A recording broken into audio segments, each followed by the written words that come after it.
ఈ రోజుల్లో మన డెసిషన్ కి పక్క వాళ్ళ ఒపీనియన్ పైనే మనకి ఎక్కువ కాన్ఫిడెన్స్ వస్తుంది. ఈ ఫోన్స్, లైక్స్, ఒపీనియన్స్, కంపారిజన్స్ ఇలాంటివి కలిసి ఒక సైలెంట్ ఎడిక్షన్ ని క్రియేట్ చేస్తాయి. అదే వాలిడేషన్ ఎడిక్షన్. అంటే మన డెసిషన్స్ కి పక్క వాళ్ళ ఒపీనియన్ తో మనకి కాన్ఫిడెన్స్ రావడం. సో ఈ రోజు వీడియోలో వాలిడేషన్ ఎందుకు కోరుతాం, దాన్ని ఎలా ఆపాలి అనే టాపిక్ గురించి మాట్లాడుకుందాం. అసలు మనం వాలిడేషన్ ఎందుకు కోరుతాం?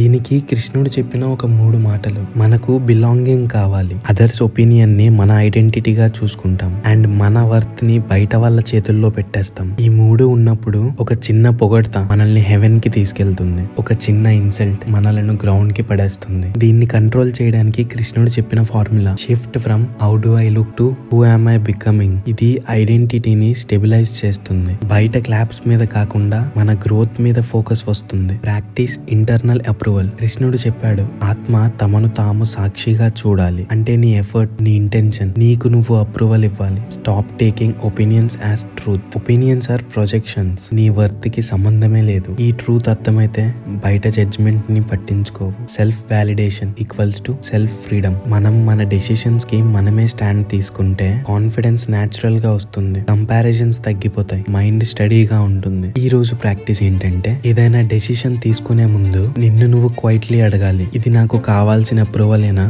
ఆర్ వాళ్ళు చూడాల్సిన అప్రూవల్నా అని. ఆన్సర్ లో క్లారిటీ వస్తే వాలిడేషన్ క్రేవింగ్ హాఫ్ కి తగ్గిపోతుంది.